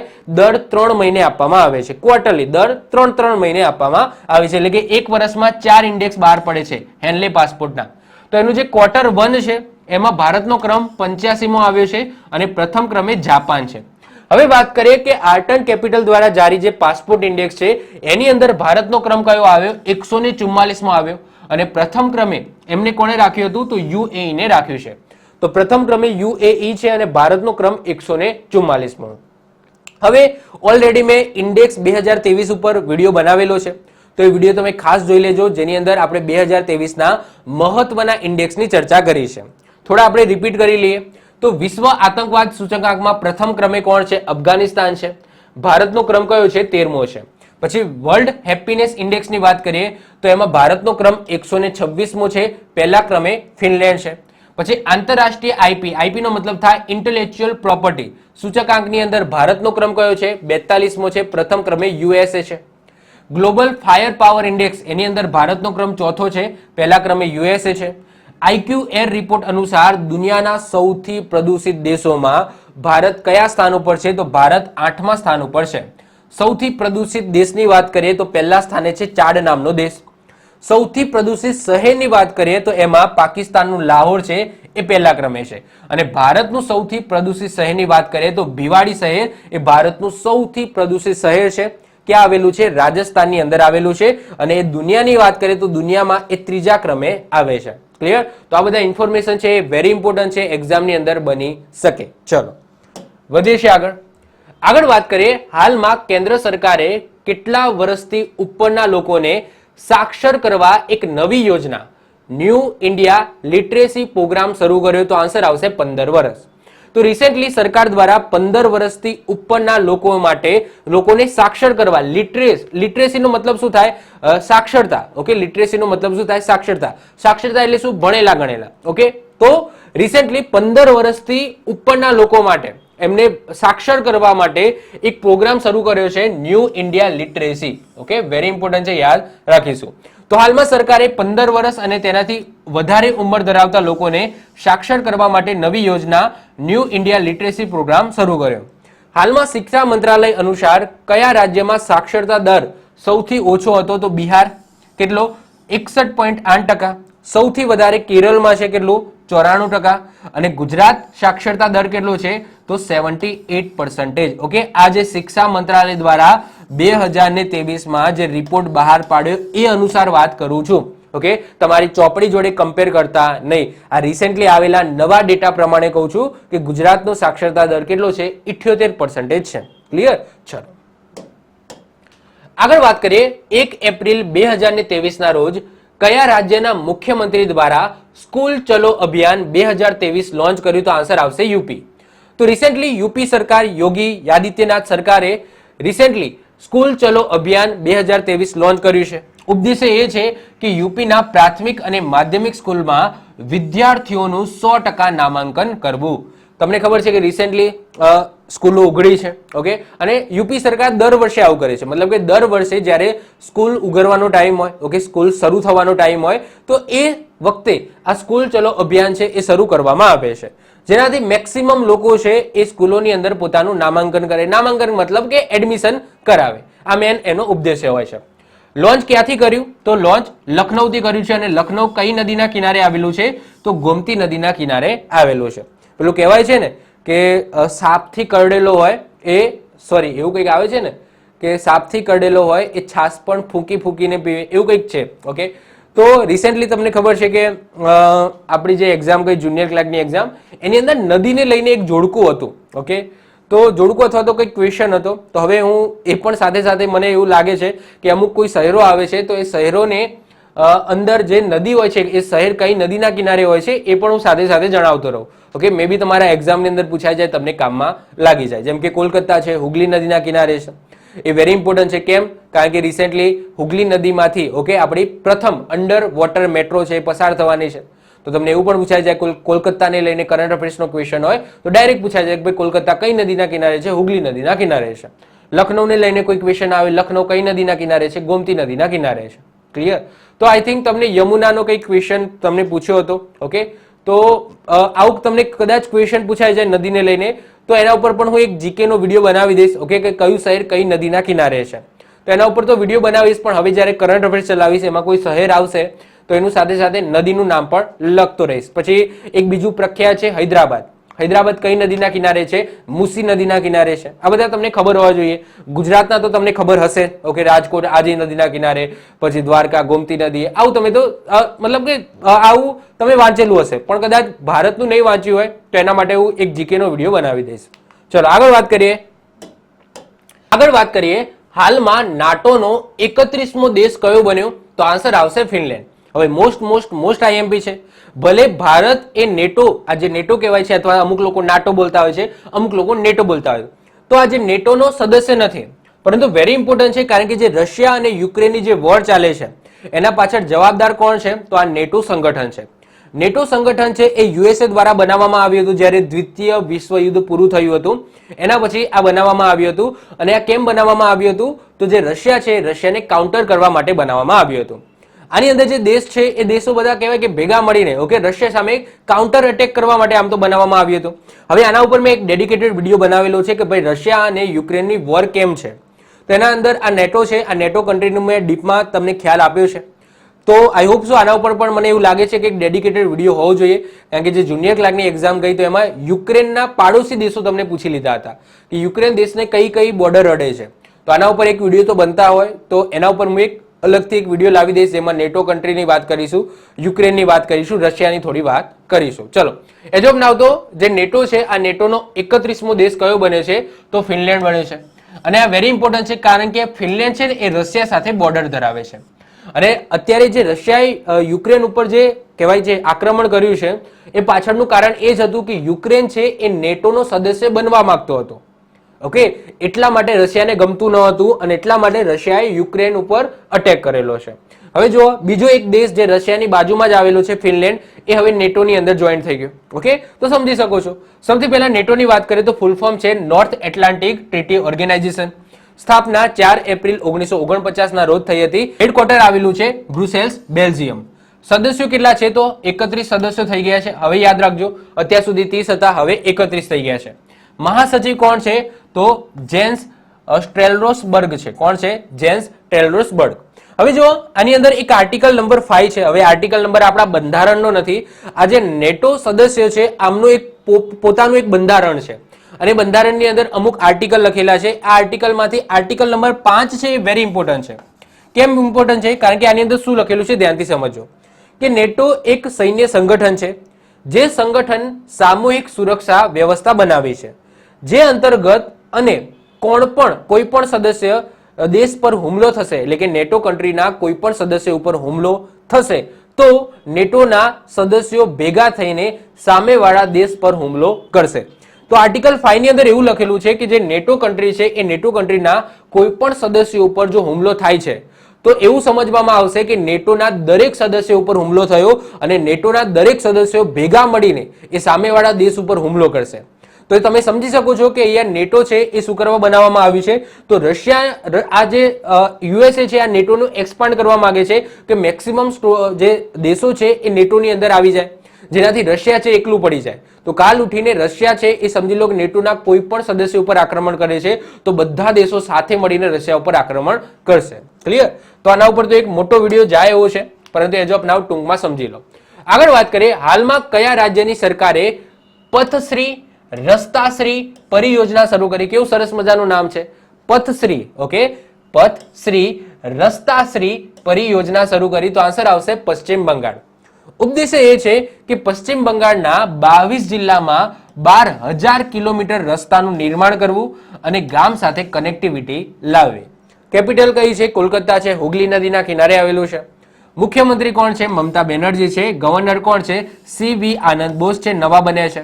યાદ રાખજો, આપણા જે ઉપરાષ્ટ્રપતિ છે ને જગદીપ ધનખડ, એ જગદીપ ધનખડ એ આ પશ્ચિમ બંગાળના શું હતા? ગવર્નર હતા. ઓકે, તો અત્યારે તો શું બની ગયા છે? ઉપરાષ્ટ્રપતિ બની ગયા છે. અત્યારે હાલ ગવર્નર કોણ છે? CV આનંદ બોઝ છે. વેરી ઇમ્પોર્ટન્ટ છે, યાદ રાખીશું. આગળ વાત કરીએ, હાલમાં બિહાર ખાદી હસ્તશિલ્પ અને હેન્ડલૂમના બ્રાન્ડ એમ્બેસેડર કોને બનાવવામાં આવ્યા છે? તો મૈથિલી ઠાકુરને બનાવવામાં આવ્યા છે. મૈથિલી ઠાકુર કોણ છે? તો બિહારના લોક ગાયિકા છે. આઈ હોપ શું તમે ક્યાંક ને ક્યાંક આમને જોયા હશે. તો મૈથિલી ઠાકુરને રિસેન્ટલી બિહાર ખાદી હસ્તશિલ્પ અને હેન્ડલૂમના શું બનાવવામાં આવે છે? બ્રાન્ડ એમ્બેસેડર બનાવવામાં આવે છે. હવે બ્રાન્ડ એમ્બેસેડરને લઈને એક ડેડિકેટેડ વિડીયો આવી જશે કરંટ ટોપિકનો. તો એમાં આપણે મહત્વપૂર્ણ, બધા નહીં પણ મહત્વપૂર્ણ જેટલા પણ બ્રાન્ડ એમ્બેસેડર હશે એ આપણે કવર કરાવી લઈશું. આગળ વાત કરીએ, હાલમાં કોણે પોતાની પ્રથમ પુસ્તક why can't elephant be red launch કરી? તો આન્સર આવશે વાણી ત્રિપાઠી. વાણી ત્રિપાઠી પહેલા તો કોણ છે? તો ભારતીય સેન્સર બોર્ડના સદસ્ય અને એક અભિનેત્રી છે. તો એમના દ્વારા એમની પોતાની પ્રથમ પુસ્તક લોન્ચ કરી છે, why can't elephant be red. Very important છે, યાદ રાખીશું. આપણે જો ઘણી બધી પુસ્તકો આમ તો ડેલી લોન્ચ થતી હોય, પણ આપણે બધી યાદ નથી રાખવાની. એવી પુસ્તક યાદ રાખવાની કે જેમના દ્વારા લખવામાં આવી છે એ અથવા તો પોલિટિશિયન હોય, અથવા તો બહુ પ્રચલિત માણસ હોય, અથવા તો એમની જે પુસ્તક છે એ કંઈક રાજનીતિ સાથે સંકળાયેલી હોય, અથવા તો ઇતિહાસ સાથે સંકળાયેલી હોય, ગાંધીજી સાથે સંકળાયેલી હોય. તો એ ટાઈપની પુસ્તકો છે એ આપણે ખાલી યાદ રાખવાની હોય છે. આગળ વાત કરીએ, હાલમાં કોણે ગ્રીસમાં ભારતના રાજદૂત તરીકે નિમ્યા છે? તો આન્સર આવશે રુદ્રેન્દ્ર ટંડન. આમ તો આ ક્વેશ્ચન એટલો બધો ખાસ ઇમ્પોર્ટન્ટ નથી. રુદ્રેન્દ્ર ટંડનની વાત કરું તો અત્યાર સુધી એ અફઘાનિસ્તાનમાં ભારતના રાજદૂત હતા. ઓકે, અફઘાનિસ્તાનની અંદર ભારતના રાજદૂત તરીકે હતા. હવે ત્યાંથી એમને ગ્રીસ મોકલવામાં આવે છે. તો હવે ગ્રીસની અંદર ભારતના રાજદૂત તરીકે ગયા. પરંતુ હસમુખભાઈ પટેલ છે, ઓકે, ગમે તે પૂછાઈ જાય તો આપણે રિસ્ક લેવાય નહીં. એટલા માટે હવે પણ હું પણ, ઓકે, જો મને એવું લાગશે કે આ એમ લાગે કે ભાઈ આ પૂછાઈ જાય એવું નથી, તો પણ હું આની અંદર કવર કરાવી દઉં છું. ઓકે, જેથી એવું ના થાય કે ભાઈ તમારા માટે આ નાનો એવો ક્વેશ્ચન છે રહી જાય. ઓકે, 1 માર્ક્સ જતો રહે. ચલો આગળ વાત કરીએ, હાલમાં કોણે નૌસેના ઓપરેશનના મહાનિર્દેશક એટલે કે ડીજી નો મતલબ શું થાય? તો ડાયરેક્ટર જનરલ થશે. જીડી નહીં, ડીજી છે. Okay, director general. તો હાલમાં કોણે નૌસેના ઓપરેશનના મહાનિર્દેશક એટલે કે ડાયરેક્ટર જનરલનું પદ સંભાળ્યું? તો આન્સર આવશે અતુલ આનંદ. શું આવશે? અતુલ આનંદ આવશે. હવે ચલો તમારા માટે ક્વેશ્ચન છે કે નૌસેના અધ્યક્ષ કોણ છે? અત્યારે નૌસેના અધ્યક્ષ કોણ છે? ચલો કોમેન્ટ કરો. આગળ વાત કરીએ, હાલમાં કોને સતત બીજા વર્ષે 2022 ટ્રી સિટી ઓફ ધ વર્લ્ડના રૂપમાં માન્યતા આપવામાં આવી? તો આન્સર આવશે મુંબઈ. વેરી ઇમ્પોર્ટન્ટ છે. તો રિસેન્ટલી સતત બીજા વર્ષે 2022 ટ્રી સિટીઝ ઓફ ધ વર્લ્ડના રૂપમાં કોને માન્યતા મળી? તો મુંબઈ સિટીને મળી છે. અહીંયા સિટીઝ એટલે કે શહેરોની જ વાત થાય છે. ટ્રી એટલે કે અહીંયા ઝાડની વાત થાય છે. 2022ના વર્ષ માટે આપવામાં આવી છે 2023 ની અંદર. તો 2022 ટ્રી સિટીઝ ઓફ ધ વર્લ્ડના રૂપમાં માન્યતા મળી છે મુંબઈ. કોના દ્વારા સામેલ કરવામાં આવી, એટલે કે કોના દ્વારા આ વસ્તુ એડ કરવામાં આવી છે મુંબઈને? તો આન્સર આવશે United Nation Food and Agriculture Organization. સ્થાપના 16 ઓક્ટોબર 1945 ના રોજ થઈ હતી. એટલા જ માટે 16 ઓક્ટોબર આપણે વિશ્વ ફૂડ દિવસ તરીકે મનાવીએ છીએ. હેડક્વાર્ટર તમને રોમ, ઇટલીની અંદર જોવા મળશે. 2022 ની વાત કરીએ એટલે કે આ આપવામાં આવ્યું છે 2023માં. 2022માં 2021માં વર્ષ માટે આપવામાં આવ્યો હતો. તો 2021ના વર્ષ માટે 2022માં મુંબઈ અને હૈદરાબાદ આ બે શહેરોને સામેલ કરવામાં આવ્યા હતા. ઓકે, આ ટ્રી સિટીઝ ઓફ ધ વર્લ્ડની અંદર. પરંતુ હવે આ વર્ષે ખાલી મુંબઈને સામેલ કર્યા છે, હૈદરાબાદને સામેલ કર્યા નથી. ક્લિયર? તો મુંબઈને છેલ્લા 2 વર્ષથી ઓકે આ ટ્રી સિટીઝ ઓફ ધ વર્લ્ડની અંદર સામેલ થાય છે. અને કોના દ્વારા સામેલ કરવામાં આવે છે? તો United Nation Food and Agriculture Organization દ્વારા. આગળ વાત કરીએ હાલમાં કોને એનએસજી નો મતલબ શું થાય? National security guard. તો હાલમાં કોને એનએસજી દ્વારા આયોજિત અખિલ ભારતીય પોલીસ કમાન્ડો પ્રતિયોગિતા 2023 નું 13મું સંસ્કરણ જીતી લીધું. તો આજે પહેલા તો પ્રતિયોગિતા છે એ પોલીસ અને કમાન્ડો આ બંનેની વચ્ચે થાય છે. મતલબ કે મિલિટરી પણ આની અંદર પાર્ટિસિપેટ કરે છે અને જુદા જુદા રાજ્યોની જે પોલીસ છે એ પોલીસ પણ આની અંદર પાર્ટિસિપેટ કરે છે. તો પોલીસ કમાન્ડો પ્રતિયોગિતા 2023 નું 13મું સંસ્કરણ જીતી લીધું છે. તો આન્સર આવશે આઈટીબીપી દ્વારા જીતી લેવામાં આવ્યું છે. આઈટીબીપી નો મતલબ શું થાય? Indo Tibetan border police. ક્યાં જોવા મળશે તમને? તો તમને ભારત અને ચાઇનાની બોર્ડર ઉપર જોવા મળશે આઈટીબીપી. બીજા નંબરે કોણ રહી? તો બીજા નંબરે એનએસજી ટીમ રહી એટલે કે નેશનલ સિક્યુરિટી ગાર્ડની ટીમ રહી અને ત્રીજા નંબરે બીએસએફ રહી એટલે કે બોર્ડર સિક્યુરિટી ફોર્સ રહી. બીએસએફ તમને ક્યાં જોવા મળશે? તો બીએસએફ તમને ભારત પાકિસ્તાન અને ભારત બાંગ્લાદેશની બોર્ડર ઉપર તમને બીએસજી જોવા મળશે. પોલીસની વાત કરીએ કે પોલીસ ટીમની અંદર પ્રથમ કયા રાજ્યની પોલીસ રહી? તો રાજસ્થાન પોલીસ રહી. તો આપણે યાદ રાખીશું. ઓકે, જો આ કમાન્ડો છે એટલે કે આર્મી છે, આર્મીની અંદર આઈટીબીપી છે એ પ્રથમ ક્રમે રહી, પરંતુ પોલીસ ટીમની વાત કરીએ તો એમાં પહેલા ક્રમે રાજસ્થાન પોલીસ રહી છે. હમણાં આગળ એક ક્વેશ્ચન જોઈ ગયા હતા, નેશનલ આઈસ હોકી ચેમ્પિયનશિપ જેનું આયોજન લેહ લદ્દાખમાં થયું હતું. એ પણ કોના દ્વારા જીતી લેવામાં આવી હતી? તો આઈટીબીપી દ્વારા જીતી લેવામાં આવી હતી. અને આઈટીબીપી ના ડાયરેક્ટર જનરલ કોણ છે? તો અનીશ દયાલ સિંહ છે. કોણ છે? અનીશ દયાલ સિંહ છે. ઇમ્પોર્ટન્ટ છે, યાદ રાખીશું. આગળ વાત કરીએ હાલમાં સરોવર વિકાસ કાર્યક્રમ, ઇંગ્લિશમાં કહું તો લેક ડેવલપમેન્ટ પ્રોગ્રામની શરૂઆત ક્યાં કરવામાં આવી? તો તેલંગાણાની અંદર કરવામાં આવી. ઉદ્દેશ્ય એ છે કે સરોવર નજીક ખેલ પ્રતિયોગિતા વિધિઓને પ્રોત્સાહન આપવું, પછી થિયેટર બનાવવું, સ્વચ્છતા જાળવવી, વૃક્ષો વાવવા વગેરે વગેરે વગેરે, જેનાથી જે સરોવર છે એ ચોખ્ખું રહે. ટૂંકમાં સરોવરની આસપાસ માણસો એટલે કે લોકોની ગતિવિધિઓ વધારવી, એના માટે ખેલ ગતિવિધિઓ વધારી શકાય અથવા તો ત્યાં સ્વચ્છતા રાખીને વૃક્ષો વાવી શકાય, ગાર્ડન જેવું બનાવી શકાય, થિયેટર બનાવી શકાય, જેથી ત્યાં ગતિવિધિઓ રહે અને ગતિવિધિઓ રહેવાના કારણે એ સ્વચ્છતા પણ જળવાય. ઓકે, જો કોઈ છેવાડું કોઈ સરોવર હોય ને તો ત્યાં ગંદકી હશે. કેમ? કારણ કે લોકો છે ત્યાં કચરો નાખવા જતા રહે. પરંતુ એ જ સરોવર જો માનવ વસ્તીની જોડે હશે તો એ સરોવરમાં ગંદકી થશે નહીં. તો બસ એ જ ઉદ્દેશ્ય છે લેક ડેવલપમેન્ટ પ્રોગ્રામની અંદર કે જ્યાં સરોવર છે એ સરોવરની આજુબાજુ ઓકે કંઈક એવું ડેવલપ કરીએ જેથી લોકોની અવર જવર ત્યાં વધી જાય. આગળ વાત કરીએ હાલમાં નૌસેનાના ઉપપ્રમુખ કોને બનાવવામાં આવ્યા છે? તો આન્સર આવશે એડમિરલ જસજીત સિંહને બનાવવામાં આવ્યા છે. તો યાદ રાખજો જસજીત. ઓકે, જસજીત. તો સંજય જસજીત સિંહને રિસેન્ટલી નૌસેના ઉપપ્રમુખ બનાવવામાં આવ્યા છે. હવે નૌસેના પ્રમુખ કોણ છે? બધાને ખબર છે, આર હરિકુમાર છે. વાયુસેના પ્રમુખ કોણ છે? વિવેક રામ ચૌધરી છે. આર્મી ચીફ કોણ છે? એ તમારા માટે રાખી છે મેં કૌંસમાં. ઓકે, ખાલી જગ્યા એટલા માટે રાખી છે. ચલો, નૌસેના દિવસ ક્યારે મનાવવામાં આવે છે એ તમારે કહેવાનું છે. વાયુસેના દિવસ ક્યારે મનાવવામાં આવે છે એ તમારે કહેવાનું છે. આર્મી દિવસ ક્યારે મનાવવામાં આવે છે? તો 15 જાન્યુઆરીએ મનાવવામાં આવે છે. હવે જો 3 ક્વેશ્ચનના જવાબ મેં આપ્યા, 3 ક્વેશ્ચનના જવાબ તમારે આપવાના છે. ઓકે, ઇક્વલ તો કરવાનું છે. તો મેં તમારા 3 ક્વેશ્ચનના જવાબ આપ્યા છે. નૌસેના પ્રમુખ આર હરિકુમાર છે, વાયુસેના પ્રમુખ વિવેકરામ ચૌધરી છે અને આર્મી દિવસ આપણે 15 જાન્યુઆરી મનાવીએ છીએ. તમારા માટે 3 ક્વેશ્ચન છોડીને જઉં છું. નૌસેના દિવસ ક્યારે મનાવવામાં આવે છે, વાયુસેના દિવસ ક્યારે મનાવવામાં આવે છે અને આર્મી ચીફ કોણ છે? ઓકે, ચલો, આઈ હોપ સો તમે આન્સર આપશો.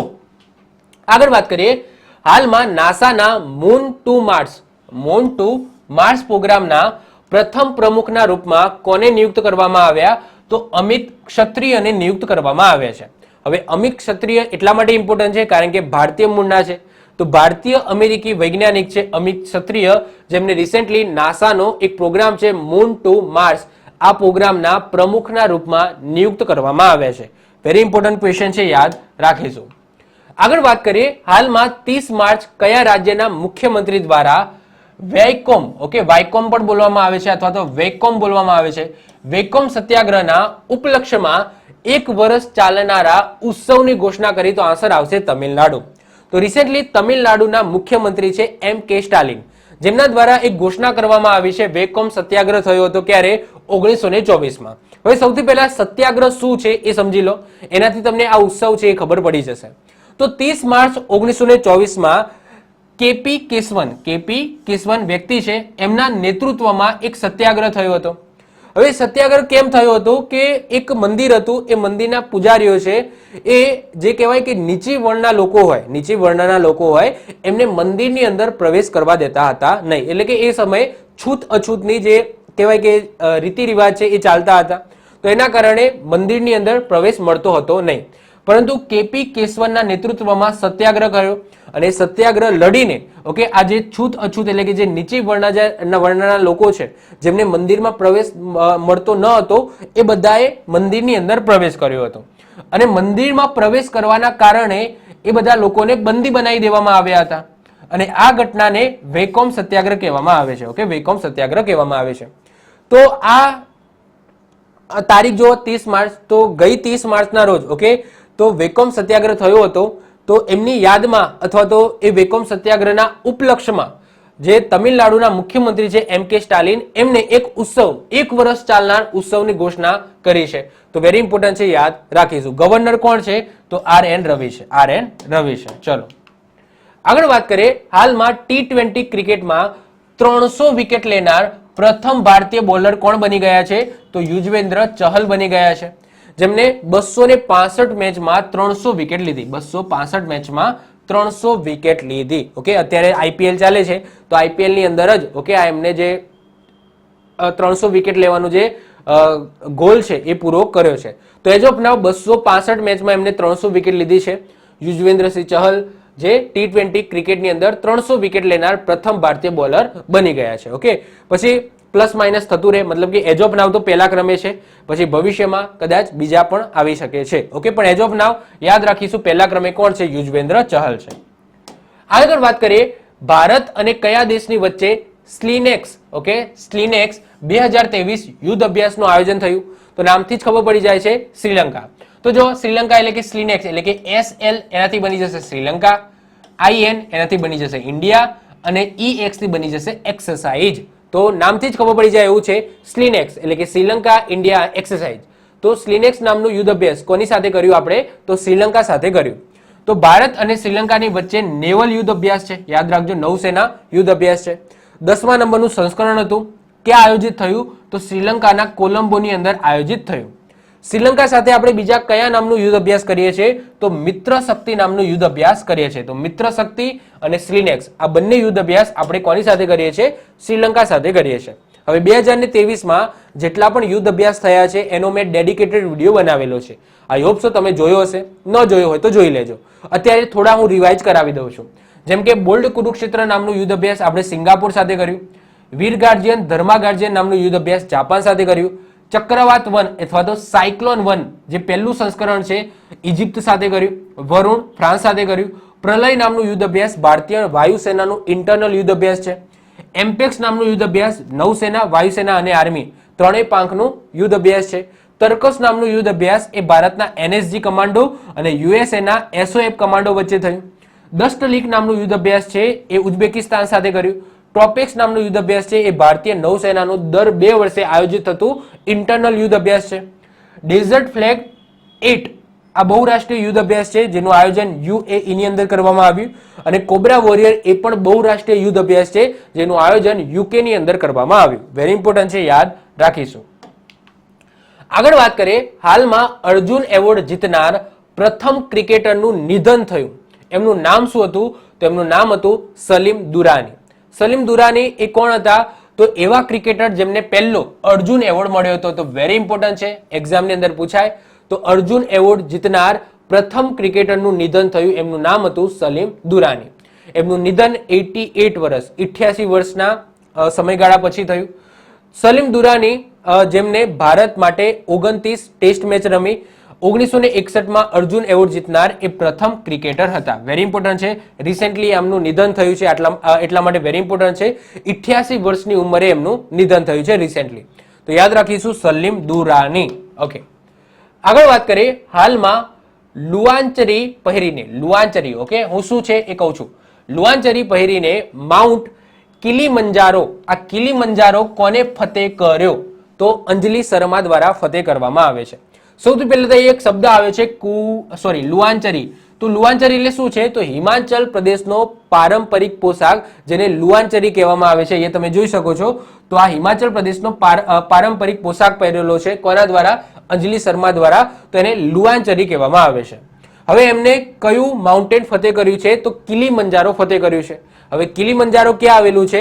તો કિલીમંજારો એ આફ્રિકા ખંડનું સૌથી ઊંચો પર્વત છે. તંજાનિયાની અંદર આવેલો છે. તંજાનિયા એ આફ્રિકા ખંડની અંદર જ છે. તો આફ્રિકા ખંડનો સૌથી ઊંચો પર્વત છે કિલીમંજારો, એમને ફતેહ કર્યો છે. ઊંચાઈ કેટલી છે કિલીમંજારોની? તો 5895 મીટર છે. તો યાદ રાખીશું, વેરી વેરી ઇમ્પોર્ટન્ટ છે. કિલીમંજારો જે આફ્રિકા ખંડનો સૌથી ઊંચો પર્વત છે, જે અંજલિ શર્મા દ્વારા ઓકે લુવાંચરી પહેરીને, લુવાંચરી એટલે કે જે હિમાચલ પ્રદેશ છે એમનો પોતાનો ટ્રેડિશનલ ડ્રેસ પહેરીને ઓકે આ ફતેહ કર્યો છે. યાદ રાખીશું, વેરી વેરી ઇમ્પોર્ટન્ટ. આગળ વાત કરીએ, હાલમાં counting India, England, Mughal India and origin of empire નામની બુક કોને લખી? તો નંદની દાસ દ્વારા લખવામાં આવી છે. ઓકે, તો યાદ રાખજો, courting okay courting India, England, Mughal India and origin of empire નામની પુસ્તક કોને લખી છે? તો નંદની દાસ દ્વારા લખવામાં આવી છે, એ તમે જોઈ શકો છો. ઓકે, તો હિસ્ટ્રી ઉપર છે એટલે કદાચ યાદ રાખવાની. ઓકે, આમ નોર્મલી ના પૂછાતી હોય, પરંતુ હિસ્ટ્રીને લગતી છે એટલે કદાચ પૂછાઈ શકે. આગળ વાત કરીએ, હાલમાં સારા થોમસનું નિધન થયું, એ કોણ હતા? તો પ્રસિદ્ધ નોવેલિસ્ટ હતા. તો રિસેન્ટલી નોવેલિસ્ટ એવા સારા થોમસનું નિધન થયું છે, જેમને 17 નોવેલ અને 100 થી વધારે ટૂંકી વાર્તાઓ લખી છે. તેમની એક પ્રસિદ્ધ નોવેલ છે મરી વાદુકલ, અને આ નોવેલ ઉપર એક ફિલ્મ પણ બની છે. તો બહુ પ્રસિદ્ધ છે. ઓકે, નોવેલિસ્ટ છે, જે આ દક્ષિણ ભારતથી બિલોંગ કરે છે, તમિલ લેખક છે. તો એવા સારા થોમસ ઓકે એમનું નિધન થયું છે. ઓકે, યાદ રાખીશું, જેમને 17 નોવેલ અને 100 જેટલી ટૂંકી વાર્તાઓ લખી છે. આગળ વાત કરીએ, હાલમાં કોણે પીટીસી એટલે કે પાવર ટ્રેડિંગ કોર્પોરેશન ઓફ ઇન્ડિયાના નવા ચીફ મેનેજિંગ ડાયરેક્ટરના રૂપમાં નિયુક્ત કરવામાં આવે છે? તો રાજીવ કે મિશ્રાને નિયુક્ત કરવામાં આવે છે. તો યાદ રાખીશું, રિસેન્ટલી પીટીસી એટલે કે પાવર ટ્રેડિંગ કોર્પોરેશન ઓફ ઇન્ડિયાના નવા ચીફ મેનેજિંગ ડાયરેક્ટરના રૂપમાં કોને નિયુક્ત કરવામાં આવ્યા? રાજીવ કે મિશ્રાને નિયુક્ત કરવામાં આવ્યા છે. આગળ વાત કરીએ, હાલમાં કોને કેપ્ટિવ યોજના શરૂ કરી? તો આન્સર આવશે ગિરિરાજસિંહ. હવે સૌથી પહેલા કેપ્ટિવ યોજના શું છે એ સમજી લો. તો જેમને પંડિત દીનદયાલ ઉપાધ્યાય ગ્રામીણ વિકાસ યોજના અંતર્ગત નવી દિલ્હીની અંદર આ કેપ્ટિવ યોજના શરૂ કરી છે. ઉદ્દેશ્ય એ છે કે ગ્રામીણ ગરીબ યુવાને પ્રોત્સાહન આપવું અને વિભિન્ન ક્ષેત્રમાં રોજગાર પ્રદાન કરવું. ગિરિરાજસિંહ કોણ છે? તો આપણા કૃષિ અને ગ્રામીણ વિકાસ મંત્રી છે કેન્દ્રના. તો યાદ રાખજો, ગિરિરાજસિંહ દ્વારા રિસેન્ટલી કેપ્ટિવ યોજના શરૂ કરી છે, જે ગ્રામીણ ગરીબ યુવાને પ્રોત્સાહન અને એમને રોજગાર માટેની છે. વેરી વેરી ઇમ્પોર્ટન્ટ છે, યાદ રાખીશું. ચલો આગળ વાત કરીએ, હાલમાં આંતરરાષ્ટ્રીય ખાણ એટલે અહીંયા મતલબ થાય છે માઇન. ઓકે, માઇનનો મતલબ કાઢવાનો છે, જેમ કે કોલસાની ખાણ આવે છે ને માઇન. ઓકે, તો એની વાત થાય છે. તો આંતરરાષ્ટ્રીય ખાણ જાગૃતતા દિવસ ઇંગ્લિશમાં કહીએ તો ઇન્ટરનેશનલ માઇન અવેરનેસ દિવસ ઓકે અવેરનેસ ડે ક્યારે મનાવવામાં આવ્યો? તો 4 એપ્રિલે મનાવવામાં આવ્યો.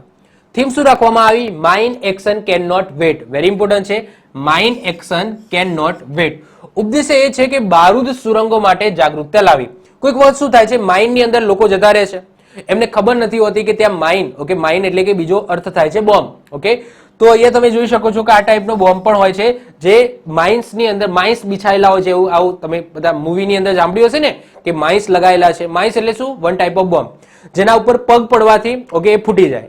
તો એના માટેના અવેરનેસ માટેનો ઓકે એક દિવસ છે આંતરરાષ્ટ્રીય ખાણ એટલે કે માઇન જાગૃતતા દિવસ. ક્લિયર? તો વેરી ઇમ્પોર્ટન્ટ છે, યાદ રાખજો. માઇનનો મતલબ બે થાય, બે વસ્તુ થશે. એક માઇન્સ આવે છે ને જે બોમ્બ, એની પણ અહીંયા વાત થઈ રહી છે, અને અહીંયા માઇન એટલે ખાણની વાત પણ થઈ રહી છે. ક્લિયર? ચલો, વેરી ઇમ્પોર્ટન્ટ છે, યાદ રાખીશું. આગળ વાત કરીએ, હાલમાં વિશ્વની પ્રથમ લિક્વિડ હાઇડ્રોજન ફેરી ક્યાં શરૂ કરવામાં આવી?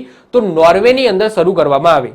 વેરી વેરી વેરી ઇમ્પોર્ટન્ટ છે, દુનિયાની પ્રથમ લિક્વિડ હાઇડ્રોજનથી સંચાલિત ઓકે ફેરી ક્યાં શરૂ કરવામાં આવી છે? નોર્વેની અંદર શરૂ કરવામાં આવી. હવે નોર્વેની એક કંપની છે, નામ છે નોરેન્ડ. Okay, નોરલેન્ડ, NORLED, નોરલેન્ડ. આ નોરલેન્ડ કંપની દ્વારા એક જહાજ બનાવવામાં આવ્યું. એ જહાજનું નામ છે MF હાઇડ્રા. શું છે? MF Hydra. આ MF હાઇડ્રા નામની જે ફેરી છે એ ઇલેક્ટ્રિસિટીની સાથે સાથે લિક્વિડ હાઇડ્રોજનથી પણ સંચાલિત છે, એટલે કે ઇંધણ તરીકે ઉપયોગ કરે છે. આ આપણા માટે વેરી ઇમ્પોર્ટન્ટ છે. આગળ મેં ભણાવેલું છે કે દુનિયાની સૌથી લાંબી રિવર ક્રુઝ આપણા ભારતની અંદર શરૂ કરવામાં આવી છે યુપીના વારાણસી થી લઈ અસમના દિબ્રુગઢની વચ્ચે, જે ટોટલ 3200 કિલોમીટર છે, જેમાંથી 1100 કિલોમીટર તો બાંગ્લાદેશની અંદર છે. ભારતની પ્રથમ હાઇડ્રોજન ટ્રેનનું નામ વંદે મેટ્રો, બધાને ખબર જ છે. અને 2030 સુધી કેટલી 35 હાઇડ્રોજન ટ્રેન બનાવવાનો આપણો ટાર્ગેટ છે. ઓકે, ભારતનો ટાર્ગેટ છે, યાદ રાખીશું. વધીએ છીએ આગળ વાત કરીએ હાલમાં ભારત અને કયા દેશના વચ્ચે કોપ ઇન્ડિયા અભ્યાસનું આયોજન થયું, તો આન્સર આવશે યુએસએ. તો રિસેન્ટલી યુએસએ અને ઇન્ડિયા વચ્ચે કોપ ઇન્ડિયા યુદ્ધ અભ્યાસનું આયોજન થયું. ભારત અને યુએસએ નું આ વાયુસેના યુદ્ધ અભ્યાસ છે. સમય 10 થી લઈને 21 એપ્રિલ, ઓકે, 10 તારીખે શરૂ થઈ ગયું છે, 21 એપ્રિલ સુધી આનું આયોજન શરૂ રહેશે. આનું આયોજન પશ્ચિમ બંગાળના કલાઈકુંડા એરબેઝ ઉપર કરવામાં આવ્યું છે. ઓકે, પશ્ચિમ બંગાળમાં જે કલાઈકુંડા નામનું એરબેઝ આવેલું છે, એ એરબેઝ ઉપર આ યુદ્ધ અભ્યાસનું આયોજન થાય છે. તો વેરી ઇમ્પોર્ટન્ટ છે, યાદ રાખજો, કોપ ઇન્ડિયા યુદ્ધ અભ્યાસનું આયોજન ભારત અને યુએસએ ની વચ્ચે થાય છે. આગળ વાત કરીએ હાલમાં કયા પાનને જીઆઈ ટેગ મળ્યો, તો બનારસી પાન, વન એન્ડ ઓનલી. ઓકે, કયું પાન છે ફેમસ છે? બનારસી પાન. ઓકે, ખાઈ કે પાન બનારસ વાલા. તો બનારસી પાન, આ સાથે બનારસી લંગડા કેરીને પણ જીઆઈ ટેગ આપવામાં આવ્યો છે. જીઆઈ ટેગની વાત કરીએ તો જીઆઈ નો મતલબ શું થાય? જીઓગ્રાફિકલ ઇન્ડિકેશન થશે. શરૂઆત 1999 માં થઈ હતી જીઆઈ ટેગની, પરંતુ એને લાગુ ક્યારથી કરવામાં આવી હતી? 2003 માં લાગુ કરવામાં આવી હતી. અને એના એક વર્ષ પછી ભારતનું પ્રથમ જીઆઈ ટેગ, ઓકે, 2004 માં મળ્યો હતો દાર્જિલિંગ ચાને. ઓકે, દાર્જિલિંગ ચા ક્યાંની છે? વેસ્ટ બંગાળની છે. તો યાદ રાખજો, રિસેન્ટલી બનારસી પાન અને બનારસી લંગડા કેરીને રિસેન્ટલી જીઆઈ ટેગ આપવામાં આવ્યો છે. મેં કીધું એમ આના ઉપર એક ડેડિકેટેડ વિડીયો હું લાવી દઈશ. આગળ વાત કરીએ હાલમાં કયા રાજ્યમાં પ્લાસ્ટિક દો સોના લો યોજના શરૂ કરવામાં આવી, તો કાશ્મીર. વેરી ઇમ્પોર્ટન્ટ છે, પ્લાસ્ટિક દો સોના લો. તો જેવું નામ છે એવું જ કામ છે. એટલે કે કોઈ વ્યક્તિ સરકારને પ્લાસ્ટિક આપશે તો સરકાર એના બદલામાં સોનું આપશે. હવે સરકાર એટલે કે અહીંયા વાત થાય છે ગ્રામ પંચાયતની. ઓકે, તો ગ્રામ પંચાયત સોનું આપવાની છે. તો હાલમાં જમ્મુ કાશ્મીરની ગ્રામ પંચાયત, કઈ ગ્રામ પંચાયત? તો સાદીવારા. નામ યાદ રાખજો, રિસેન્ટલી જમ્મુ કાશ્મીરની એક ગ્રામ પંચાયત છે સાદીવારા. આ સાદીવારાએ પ્લાસ્ટિક દો સોના લો નામની યોજના શરૂ કરી. આ યોજના અંતર્ગત કોઈ વ્યક્તિ 20 ક્વિન્ટલ, કેટલું? 20 ક્વિન્ટલ પ્લાસ્ટિક આપશે તો જે પંચાયત છે એ વ્યક્તિને સોનાનો સિક્કો આપશે. ઓકે, તો આવી સરસ મજાની યોજના છે. એ કાશ્મીરની એક ગ્રામ પંચાયત છે સાદીવારા, એ ગ્રામ પંચાયત દ્વારા શરૂ કરવામાં આવી છે. આમાં કોઈ સ્પેસિફિક સિક્કાનો વજનની વાત નથી કરી, પણ જસ્ટ એટલું કહેવામાં આવ્યું છે કે કોઈ વ્યક્તિ 20 ક્વિન્ટલ પ્લાસ્ટિક આપે છે તો પંચાયત સામે સોનાનો સિક્કો આપશે. આ બાજુ વાત કરીએ આંતરરાષ્ટ્રીય પ્લાસ્ટિક બેગ મુક્ત દિવસ ક્યારે મનાવવામાં આવે છે? 3 જુલાઈએ મનાવવામાં આવે છે. લિથિયમનો ભંડાર રિસેન્ટલી ક્યાં મળ્યો છે? જમ્મુ કાશ્મીરમાં મળ્યો છે. વન્યજીવ સંરક્ષણ એવોર્ડ 2023 કોને આપવામાં આવ્યો? તો આલિયા મીરને આપવામાં આવ્યો, જે જમ્મુ કાશ્મીરથી બિલોંગ કરે છે. તો યાદ રાખીશું, વેરી વેરી ઇમ્પોર્ટન્ટ છે. આગળ વાત કરીએ હાલમાં આરબીઆઈ દ્વારા કોને પોતાના કાર્યકારી નિર્દેશક, ઇંગ્લિશમાં કહીએ તો એક્ઝિક્યુટિવ ડાયરેક્ટરના રૂપમાં નિયુક્ત કર્યા? તો આન્સર આવશે નીરજ નિગમ. તો recently reserve bank of India દ્વારા પોતાના એક્ઝિક્યુટિવ ડાયરેક્ટરના રૂપમાં નીરજ નિગમને નિયુક્ત કર્યા છે. આરબીઆઈની વાત કરીએ તો 1 એપ્રિલ 1935 ના રોજ સ્થાપના થઈ હતી. હેડક્વાર્ટર તમને મુંબઈમાં જોવા મળશે. આરબીઆઈના રિસેન્ટલી 25મા નંબરના ગવર્નર કોણ છે? તો શક્તિકાંત દાસ છે. પ્રથમ ભારતીય ગવર્નર કોણ બન્યા હતા? સીડી દેશમુખ બન્યા હતા. અને સીડી દેશમુખને લઈને એક કરંટ અફેર્સનો ક્વેશ્ચન કે હાલમાં મુંબઈના ચર્ચ ગેટ રેલવે સ્ટેશનનું નામ બદલીને કોના નામ ઉપર રાખવામાં આવ્યું છે? તો ભારતીય ગવર્નર, ઓકે, આરબીઆઈના પ્રથમ ભારતીય ગવર્નર સીડી દેશમુખના નામ ઉપર રાખવામાં આવ્યું છે. આગળ વાત કરીએ હાલમાં ફિક્કી મહિલા સંગઠનના 40મા અધ્યક્ષ કોણ બન્યા છે? તો એ બન્યા છે સુધા શિવકુમાર. વેરી ઇમ્પોર્ટન્ટ છે. સૌથી પહેલા ફિક્કીનો મતલબ થાય federation of Indian chambers of commerce and industry. તો ફિક્કી એટલે કે federation of Indian chambers of commerce ઇન્ડસ્ટ્રીના મહિલા સંગઠનના 40મા અધ્યક્ષ કોણ બન્યા છે? તો સુધા શિવકુમાર બન્યા છે. ફિક્કીના મહાસચિવ રિસેન્ટલી બન્યા હતા, યાદ રાખજો કોણ બન્યા હતા? શૈલેષ પાઠક બન્યા હતા. અને અધ્યક્ષ કોણ છે? તો સુબ્રકાંત પાંડ્યા છે. અધ્યક્ષ હવે ઇમ્પોર્ટન્ટ નથી, પરંતુ ફિક્કીના મહાસચિવ મોસ્ટ આઈએમપી છે, યાદ રાખીશું. હમણાં જ બન્યા છે, જાન્યુઆરી અથવા ફેબ્રુઆરીની આસપાસ જ બન્યા છે. શૈલેષ પાઠક બન્યા છે. ઓકે, યાદ રાખીશું. આગળ વાત કરીએ, હાલમાં જારી ઇન્ડિયા જસ્ટિસ રિપોર્ટ 2022માં કયું રાજ્ય પ્રથમ સ્થાને છે? તો કર્ણાટક. આ રિપોર્ટ બહાર પડ્યો છે 2023માં, પણ કયા વર્ષ માટેનો છે? તો 2022ના વર્ષ માટેનો છે. તો રિસેન્ટલી કર્ણાટક રાજ્ય છે, આ કર્ણાટક રાજ્ય પહેલા સ્થાને રહ્યું છે ઇન્ડિયા જસ્ટિસ રિપોર્ટ 2022ની અંદર. ત્રીજા નંબરનું સંસ્કરણ હતું. હવે આ રિપોર્ટ શું દર્શાવે છે? તો રિપોર્ટ દર્શાવે છે કે ન્યાય પ્રદાન કરવામાં કયું રાજ્ય પ્રથમ સ્થાને છે. હવે કઈ રીતના ખબર પડે? તો સિમ્પલ છે કે જે પણ રાજ્ય છે એ રાજ્યની અંદર જે પણ કેસ ચાલતા હોય એમાંથી કેટલા કેસ સોલ્વ થયા, ઓકે, તો કયા રાજ્યમાં સૌથી વધારે કેસ સોલ્વ થયા છે? કર્ણાટક રાજ્યની અંદર સોલ્વ થયા છે. એટલા માટે કર્ણાટક છે એ પહેલા ક્રમે છે ઇન્ડિયા જસ્ટિસ રિપોર્ટ 2022ની અંદર. વેરી ઇમ્પોર્ટન્ટ છે, યાદ રાખીશું.